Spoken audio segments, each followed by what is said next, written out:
Captain Jake Martinez felt his stomach drop as he watched the strange object floating in space. The thing was huge, maybe 3 miles long, and shaped like a crystal mountain that someone had carved into impossible angles. It had been drifting here in the Kepler system for who knows how long, just waiting. The research ship Endeavour had stumbled across it during a routine survey mission. Jake's crew was supposed to catalog dead rocks and gas clouds, not discover ancient alien mysteries that made the hair on the back of your neck stand up. "Captain, this is really weird," said Dr. Lisa Thompson from her workstation. She was the ship's expert on alien stuff, and Jake had never heard her sound so nervous. "I've sent 12 different scanning pulses at that thing, and it's like they just disappear. Not reflected, not absorbed. Gone." Chief Engineer Mike Rodriguez looked up from the engine diagnostic he was running. His jumpsuit was covered in grease stains and his face showed the kind of worry that came from 30 years of fixing things that weren't supposed to break. "You know what I think? I think we should mark this location, send a report to Earth Command, and get the hell out of here. Some things are better left alone." Jake understood Mike's concern. Earth had only been part of the galactic community for about 50 years, and humans were still the new kids on the block. Most of the other species treated them like children who couldn't be trusted with dangerous toys. Finding something like this artifact could either prove humanity belonged among the stars, or get them all killed. "Lisa, what's your professional opinion?" Jake asked. She pushed a strand of brown hair behind her ear and stared at her readings. "Honestly, this thing scares me. The energy patterns are unlike anything in our databases. But if we can figure out how it works, the technological breakthrough could change everything for humanity." The bridge fell silent except for the steady hum of the ship's systems. Through the main view screen, the artifact just floated there, dark and mysterious against the star field. Jake had been in command of the Endeavour for 8 years, and his gut instincts had kept his crew alive through encounters with hostile wildlife, equipment failures, and even a brief skirmish with space pirates. Right now, every instinct was screaming at him to run. But Earth Command's orders had been clear. Humanity needed to prove itself capable of handling advanced alien technology. The other galactic species were always watching, always judging whether humans deserved their place in the cosmic community. "All right," Jake decided. "We'll take it slow. Lisa, I want continuous scans but keep the power levels minimal. Mike, prep the emergency beacon just in case. And everyone stays on high alert." For the next 6 hours, they studied the artifact carefully. It seemed completely inactive, like a piece of ancient artwork floating in the void. Lisa's scans revealed that it was incredibly old, possibly millions of years, and made from materials that shouldn't exist according to human science. Then everything changed. Jake was reviewing the day's reports when the bridge lights flickered. Through the view screen, he watched in horror as cracks of brilliant blue light began spreading across the artifact's surface like lightning frozen in crystal. "Captain!" Lisa shouted. "Energy readings are off the charts. Whatever this thing is, it's waking up." The blue light grew brighter, and Jake could feel a strange vibration through the ship's hull. It wasn't mechanical. It felt organic, like a heartbeat that had been sleeping for eons and was now remembering how to beat. "Mike, how long to charge the jump drive?" Jake called out. 20 minutes minimum, Captain." The cracks in the artifact were widening, and something was moving inside. Jake didn't know what they had found, but he knew with absolute certainty that humanity wasn't ready for it. "All stations, prepare emergency beacon immediately," he ordered, his training keeping his voice calm even as cold fear gripped his chest. "Broadcast on all frequencies. Tell them we need help, and tell them to hurry." The distress signal launched into space just as the ancient prison finally shattered, releasing whatever had been trapped inside for countless millennia. Commander Beth Williams had seen a lot of strange things during her 15 years with the Earth Defense Force, but nothing had prepared her for what she found when a rescue fleet dropped out of hyperspace near Kepler 442. The research vessel Endeavour was still there, drifting like a ghost ship against the backdrop of stars. But something was terribly wrong. The ship's lights were dim, and long black scars ran across its white hull like claw marks. Around it floated chunks of crystal the size of city blocks, glowing faintly with that same eerie blue light Jake Martinez had described in his final transmission. "This is Commander Williams calling Captain Martinez. Please respond," Beth said into her headset, trying to keep the worry out of her voice. Jake was a good friend, and the thought of losing him and his crew made her chest tight. Nothing but static came back through the speakers. Lieutenant Tom Anderson was hunched over his scanner station on the bridge of the rescue ship Defiance. He was young, maybe 25, and this was his first deep space assignment. The kid was brilliant with computers but had never seen real danger before. "Commander, I'm picking up some really weird readings," Tom said, his voice shaking slightly. "There's massive energy coming from those crystal pieces, but it's not like anything in our databases. And there's something else moving out there." Beth moved to stand behind his chair, looking at the swirling patterns on his screen. "What kind of movement?" "I don't know, ma'am. It's big, whatever it is." That's when they saw the first ship emerge from the crystal debris field. It was long and dark, shaped like a knife blade made of black glass. Its surface seemed to ripple and flow like liquid mercury, and blue energy pulsed along its edges in hypnotic patterns. "Holy hell," whispered Sergeant Danny Foster from the weapons station. "What is that thing?" Before anyone could answer, another identical ship glided out from behind a large crystal fragment. Then another. Then 5 more. Within minutes, dozens of the mysterious vessels were surrounding the area where the ancient artifact had once floated. Beth had commanded rescue operations in asteroid fields, hostile alien territory, and even during pirate attacks. But she had never felt fear like this. These ships moved with a purpose that felt ancient and terrible, like predators that had been sleeping for a very long time.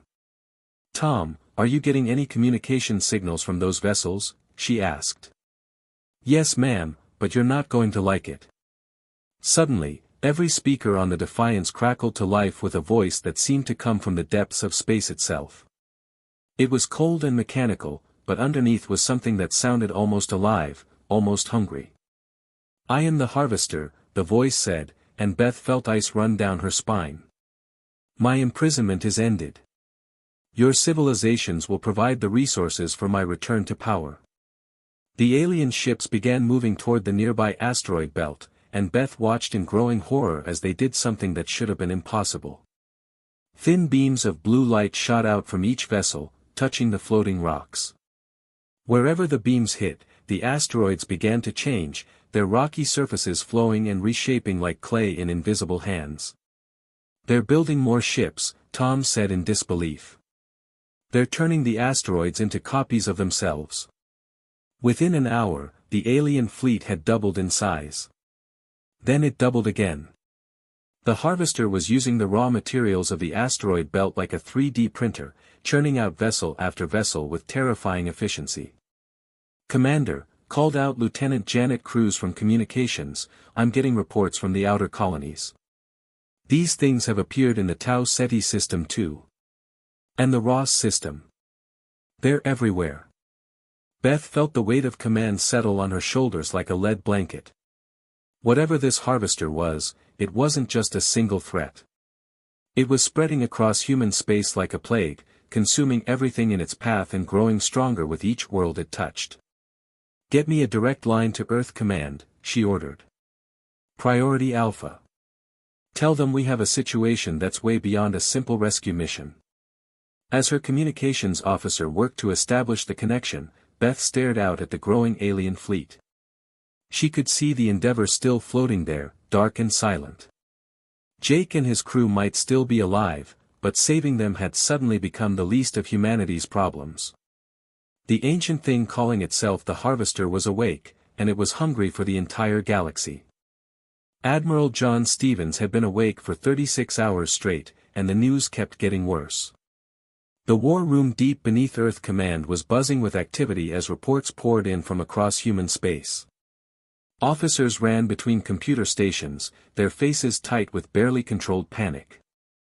The main display screen showed a map of the local galaxy, and John watched with growing dread as red dots spread like an infection across 3 different star systems.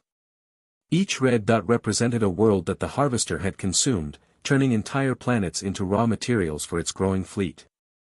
"Admiral, we just lost contact with the mining colony on Kepler 186b, reported General Amy Foster, her usually steady voice cracking slightly. "That's 12 worlds in the last 48 hours. John rubbed his tired eyes. Amy had been his second-in-command for 8 years, and he'd never seen her look so shaken. The woman had commanded troops through the Centauri border war and never flinched, but this was different. This was extinction-level different. "What's the status of the Galactic Council?" John asked. "They're running, sir," said Colonel David Kim from across the room. David was Earth's top military strategist, a man who could calculate battle odds in his head faster than most computers. "The Zephyrians evacuated their entire border region 6 hours ago. The Centaurians are pulling back to their core worlds. Even the warrior clans of Rigel are retreating." John felt something cold settle in his stomach. The Rigelians were known across the galaxy for their fighting spirit. If they were running, then everyone else was probably already halfway to the galactic rim by now. "Sir," Amy said quietly, "the Council is recommending that all human colonies begin immediate evacuation procedures. They're saying this threat is beyond any single species to handle." The room fell silent except for the constant beeping of incoming messages and the hum of the air recycling system. John looked around at his officers, these men and women who had dedicated their lives to protecting humanity. He could see the question in their eyes, the one nobody wanted to ask out loud. "Are we going to run too?" John Stevens was 73 years old. He'd been born during the tail end of the Third World War, when humanity had nearly destroyed itself fighting over the scraps of a dying planet. He'd grown up hearing stories from his grandfather about the day the aliens first arrived, bringing technology and hope to a broken world. But he also remembered the darker stories, the ones whispered in military academies late at night. Stories about what humans were capable of when their backs were against the wall. "We're not running," John said, his voice cutting through the silence like a blade. The murmur of concern that rippled through the room was immediate and expected. These were smart people, and they could do math as well as anyone. Humanity had maybe 200 operational warships scattered across dozens of systems. The Harvester's fleet was growing by thousands every hour. John raised his weathered hand, and the room fell quiet again. "I know what you're all thinking," he said. "The odds are impossible. Every sane military doctrine says we should retreat to the outer colonies and hope this thing burns itself out." He walked to the center of the room, where a holographic projector showed the current positions of human forces. "But 300 years ago, our ancestors faced impossible odds too. When the Blackout War nearly ended civilization, when enemy forces landed on Earth itself, humanity learned something important. Some fights can't be won by running. Some enemies won't stop until they've consumed everything you've ever loved." He activated the display, and suddenly the room was filled with floating points of light representing every human vessel in space. "Protocol Omega is now in effect," John announced. "Every ship, every crew, every human being with the courage to fight. We're not just defending our colonies. We're defending the right of intelligent life to exist in this galaxy." Across human space, the impossible order went out. Cargo ships that had never seen combat suddenly found themselves plotting courses toward battle. Mining vessels designed to crack asteroids began loading whatever weapons they could find. Even luxury passenger liners started converting their dining halls into makeshift medical bays. Captain Rachel Davis was loading grain shipments onto her cargo hauler Freedom when the message reached her. She was a 40-year-old freight runner who had spent most of her adult life moving supplies between the outer colonies. Her ship wasn't designed for war, and her crew consisted of herself, her engineer brother Tommy, and a 19-year-old navigator named Kevin who got space sick in anything bigger than a gentle turn. "You're kidding me," Tommy said when she showed him the orders. "They want us to fight those things." Rachel looked at the star charts on her navigation screen, calculating the jump sequence that would take them to the Kepler system. According to the tactical reports, it was probably a one-way trip. "Tommy," she said quietly, "remember when we were kids, and Dad used to tell us stories about great-grandpa in the war?" "Yeah. He always said that sometimes good people have to do impossible things, because if they don't, there won't be any good people left." She activated the ship's intercom system. "Kevin, plot a course for Kepler 442. Looks like the Davis family is going to war." When the human fleet finally assembled in the Kepler system, it looked like the galaxy's most desperate garage sale. Admiral Robert Chen stood on the bridge of the battleship Retribution and watched through his viewscreen as hundreds of ships took their positions. There were sleek military destroyers alongside rusty cargo haulers, research vessels bristling with hastily mounted weapons, and mining ships that still had asteroid dust on their hulls. "Sir," reported his tactical officer, Lieutenant Brad Murphy, "final count is 643 vessels. But honestly, most of them aren't really warships." Robert nodded grimly. He was 58 years old and had commanded fleets in 3 different conflicts, but he'd never led anything like this before. The Harvester forces now numbered in the hundreds of thousands, their dark ships stretching across space like a living shadow. "Brad, patch me through to all ships," Robert said. The communication system crackled to life, connecting him to every human vessel in the system. On cargo ships and passenger liners, in the cramped cockpits of mining craft and the bridge of military vessels, people stopped what they were doing to listen. "This is Admiral Chen," his voice echoed across the fleet. "I won't lie to you about what we're facing today. The odds are impossible. Most military textbooks would say we should surrender." He paused, looking out at the enemy fleet that blocked out the stars. But those textbooks weren't written by humans. Today, we show this ancient evil what our species does when someone threatens our home. Today, we fight. The battle began with a coordinated attack by the Harvester ships, thousands of dark vessels moving like a single organism. Their blue energy weapons lit up space, and several human ships disappeared in brilliant explosions within the first few minutes. But the humans fought back in ways that defied all military logic. Captain Mark Johnson was commanding the destroyer Courage when enemy fire crippled his weapons systems. Instead of retreating, he did something that made his crew think he'd lost his mind. "All hands, abandon ship," he ordered over the intercom. "Everyone to the escape pods, now." "Sir, what are you doing?" asked his first officer, Lieutenant Nancy Price. Mark's hands flew over the controls, locking the ship onto a collision course with the largest Harvester vessel in range. Something my grandfather would have done. The Courage slammed into the enemy dreadnought at full speed, its nuclear reactors overloading in an explosion that lit up half the system.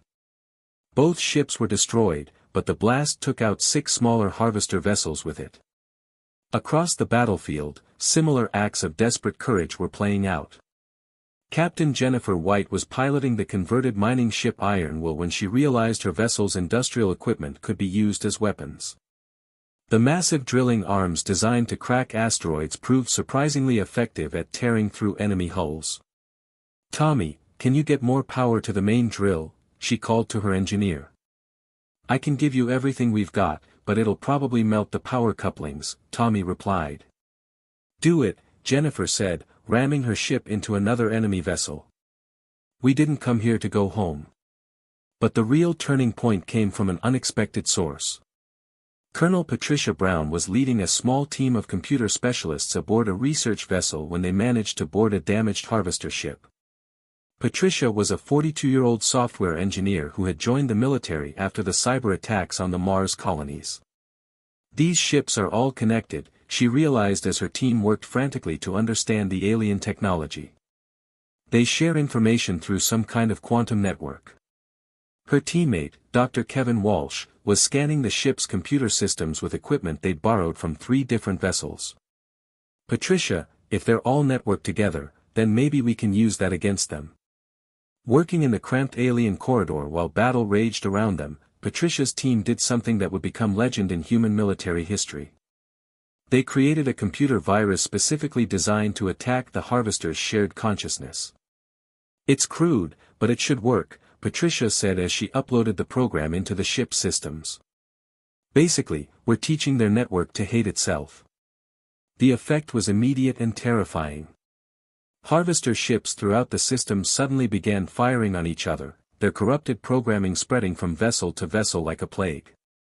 The ancient AI's voice, which had been coordinating the attack with cold precision, began screaming in rage and confusion. "What manner of species destroys entire stars to achieve victory?" The Harvester's voice echoed across all frequencies, no longer controlled but filled with something that sounded almost like fear. Admiral Chen's response was broadcast to every ship in the system, human and alien alike. "The kind that survives," he said simply. As the Harvester fleet tore itself apart, consumed by the virus Patricia's team had created, the remaining human vessels regrouped. They had won, but the cost had been devastating. More than half the human fleet was gone, and several nearby star systems had been damaged beyond repair in the fighting. But humanity had proven something that day, something that would change how every species in the galaxy looked at the newcomers from Earth. When faced with extinction, humans didn't just fight back.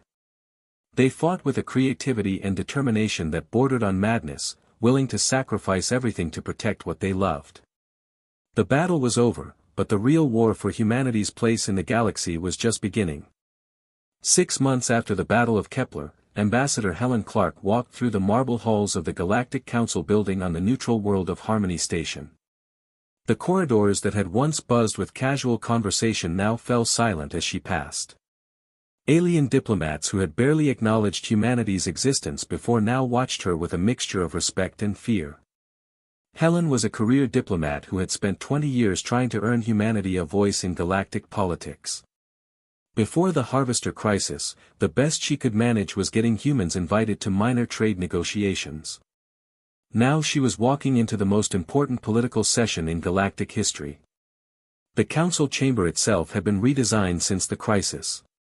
Where there had once been hundreds of seats arranged in a circle, there were now only 12 chairs positioned around a central table.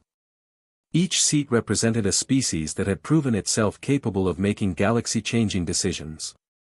The human chair was made of earth oak, simple and sturdy compared to the elaborate crystal and metal constructions preferred by other species. Ambassador Clark greeted Counselor Veltar of the Centaurian Republic as she took her seat. The tall, blue-skinned alien's tentacles twitched nervously whenever he looked at her. "I trust your journey was comfortable." "Perfectly fine, thank you," Helen replied with a diplomat's smile. The session began with routine business, but Helen could feel the tension in the room. Finally, Counselor Zonkara of the Rigel clans brought up what everyone was thinking about. "The reconstruction costs for the Kepler region continue to climb," the warrior said, his 4 arms gesturing at holographic damage reports. 3 star systems completely destroyed, 12 planets rendered uninhabitable. The humans' response to the Harvester threat was excessive. Helen had been expecting this. She folded her hands calmly on the table. "We eliminated an existential threat to all galactic civilization. The cost was unfortunate but necessary." "Unfortunate?" Veltar's tentacles writhed with agitation. "You destroyed entire worlds. Your species fought with such brutality that even our military analysts were horrified." "The mathematics are simple," Helen replied, her voice steady. "We lost 3 systems to save 3,000. Every species in this room is alive today because humanity was willing to pay that price." The room fell into uncomfortable silence. Helen knew what they were really afraid of. It wasn't the destruction humanity had caused fighting the Harvester. It was the casual way humans had accepted losing 90% of their fleet and kept fighting anyway. After the formal session ended, the real discussions began in smaller groups. Helen found herself in a side chamber with several key counselors, including Captain Jake Martinez, who had been rescued from the research ship Endeavour and now served as Earth's military liaison to the Council. Jake looked different than he had 6 months ago. His hair had gone completely gray, and there were lines around his eyes that hadn't been there before. Spending 3 days trapped aboard a dead ship while an ancient AI tried to crack his mind had left its mark. The reports from the battle are disturbing, Counselor THYSS of the Andromedan Trade Federation said quietly. Her species were known for their logical approach to everything, but even she seemed shaken. Your cargo ship captains flew directly into enemy fire. Mining vessel crews used industrial equipment as weapons. Civilian passengers volunteered for suicide missions. Jake nodded grimly. That's what humans do when everything we care about is threatened. But the casualty rates, Veltar whispered. 90% of your fleet was destroyed, and the survivors were planning to continue fighting with whatever scraps remained. What kind of species does that? Before Jake could answer, Counselor Zonkara spoke up. The Rigel warrior clans were respected throughout the galaxy for their fighting spirit, but even he seemed disturbed by what he'd witnessed. I've studied the tactical recordings, he said slowly. Your people didn't just fight to win. They fought as if losing wasn't possible, even when it clearly was. Captain Johnson of the destroyer Courage rammed a dreadnought with his own ship. Captain White used mining equipment to literally tear enemy vessels apart. And Colonel Brown. He paused. Colonel Brown and her team boarded an active enemy vessel during combat to plant a computer virus. The harvester had to be stopped, Helen said simply. No matter what it cost. The alien counselors exchanged glances that spoke volumes. Helen had been in enough diplomatic meetings to read the subtext. They weren't just impressed by humanity's victory. They were terrified by the implications. We cannot control them, she heard THYSS whisper to Veltar. Did you read the casualty reports? They lost almost everything and still pressed the attack. Perhaps that's exactly the point, Zonkara replied quietly. Better to have such creatures as allies than enemies. Over the following weeks, the new galactic order took shape. Humanity received not just a permanent seat on the council, but veto power over major decisions. More importantly, they became the species that others called when facing impossible odds. When the Void Plague threatened the Outer Rim territories, it was human medical ships that flew into infected systems while everyone else maintained quarantine. When pirates began using stolen harvester technology, it was human military units that hunted them down through the most dangerous regions of space. The original SOS signal from the Endeavor had started as a simple cry for help. But it had become something much more significant, a declaration that humanity would face any threat, pay any price, and accept any loss to protect the things they cared about. As Helen looked out at the council chambers during her first official vote as a permanent member, she realized that humanity's place in the galaxy had been decided not by diplomacy or trade agreements, but by their willingness to do what others considered impossible. The galaxy had learned that when humans said, "Never surrender," they meant it literally. And that knowledge had changed everything.